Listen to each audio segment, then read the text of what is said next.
As the fever of my blood increased, a desire of wandering came upon me. I remember the sun had set on the 5th day after my wreck, when I quit the town of Ravenna. I must have been very ill. Had I been possessed by more or less of delirium, that night had surely been my last, for as I walked the banks of the Mantone, whose upward course I followed, I looked wistfully into its stream, acknowledging to myself that its pellucid waves could medicine my woes forever, and was unable to account to myself for my tardiness in seeking their shelter from the poisoned arrows of thought that were piercing me through and through. I walked a considerable part of the night. An excessive weariness at length conquered my repugnance to availing myself of the deserted habitations of my fellow creatures. The waning moon, which had just risen, showed me a cottage, whose neat entrance and trim garden reminded me of my own England. I lifted the latch on the door and entered. A kitchen first presented itself, where, guided by the moonbeams, I found materials for striking a light. Within this was a bedroom. The couch was furnished with sheets of snowy whiteness, the wood piled on the hearth, and an array as for a meal might almost have deceived me into the dear belief that I had here found what I had so long sought. One survivor, a companion to my loneliness, a solace to my despair. I steeled myself against the delusion. The room itself was vacant. It was only prudent, I repeated to myself, that I examined the rest of the house. I fancied that I was proof against the expectation, yet my heart beat audibly as I laid my hand on the latch of each door, and it sunk again when I perceived in each the same vacancy. Dark and silent they were as vaults. So I returned to the first chamber, wondering what sightless host had spread the materials for my repast and my repose. I drew up a chair to the table and examined what the viands were of which I was to partake. In truth, it was a death feast. The bread was blue and moldy. The cheese lay a heap of dust.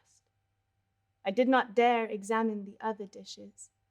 A troop of ants marched in double line across the tablecloth. Every utensil was covered with dust, with cobwebs, with myriads of dead flies. These were objects each, and all betokening the fallaciousness of my expectations. Tears rushed into my eyes. Surely this was a wanton display of the power of the destroyer. What had I done that each sensitive nerve was thus to be anatomized? Yet why complain now more than ever? This empty cottage revealed no new sorrow. The world was empty. Mankind was dead. Why quarrel with an acknowledged and stale truth?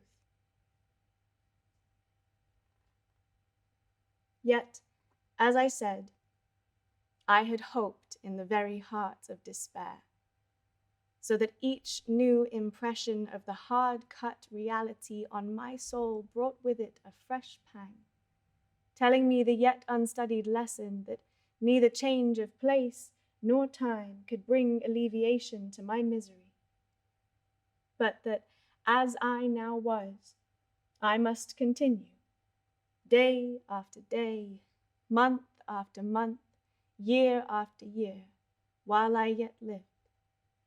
I hardly dared conjecture what space of time that expression implied. It is true, I was no longer in the first blush of manhood. Neither had I declined far into the vale of years. Men have declared mine the prime of life. I had just entered my 37th year. Every limb was as well knit, every articulation as true, as when I acted the shepherd on the hills of Cumberland. And with these advantages, I was to commence the train of solitary life. Such were the reflections that ushered in my slumber on that night. The shelter and less disturbed repose which I enjoyed preserved me to much greater strength and health. Among the stores I had discovered on searching the cottage the preceding night was a quantity of dried grapes. These refreshed me in the morning as I left my lodging and proceeded towards a town which I perceived at no great distance. I entered with pleasure its wide and grassy streets. All, it is true, pictured the excess of desolation.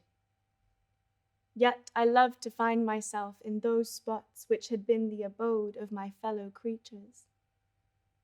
I was pleased with the idea that if the earth should again be peopled, we, the lost race, in the relics left behind, would present no contemptible exhibition of our powers to the newcomers. I opened the door of a magnificent saloon. I started. I looked again, with renewed wonder. What wild-looking, unkempt, half-naked savage was that before me? The surprise was momentary. I perceived that it was I myself whom I beheld in a large mirror at the end of the hall. My tattered dress was that in which I had crawled half alive from the tempestuous sea. My long and tangled hair hung in elf-locks on my brow. My dark eyes, now hollow and wild, gleamed from under them. My cheeks were discolored by the jaundice which, the effect of misery and neglect, suffused my skin, and were half hid by a beard of many days' growth. Yet, why should I not remain thus, I thought. The world is dead, and this squalid attire is a fitter mourning garb than the foppery of a black suit.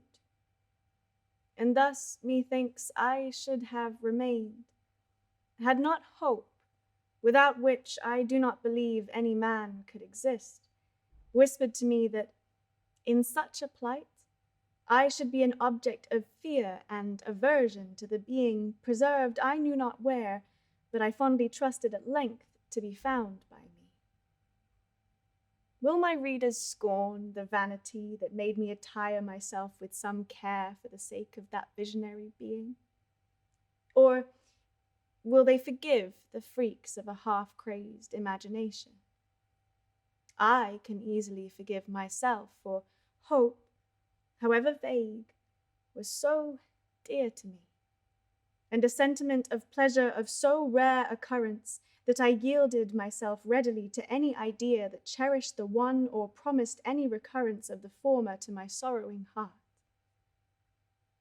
After such occupation, I visited every street, alley, and nook of Forlì.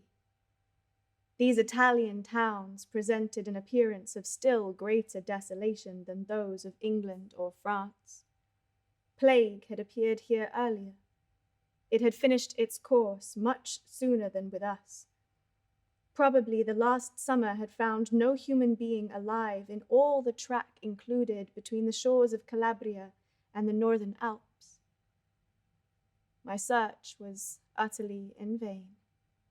Yet I did not despond.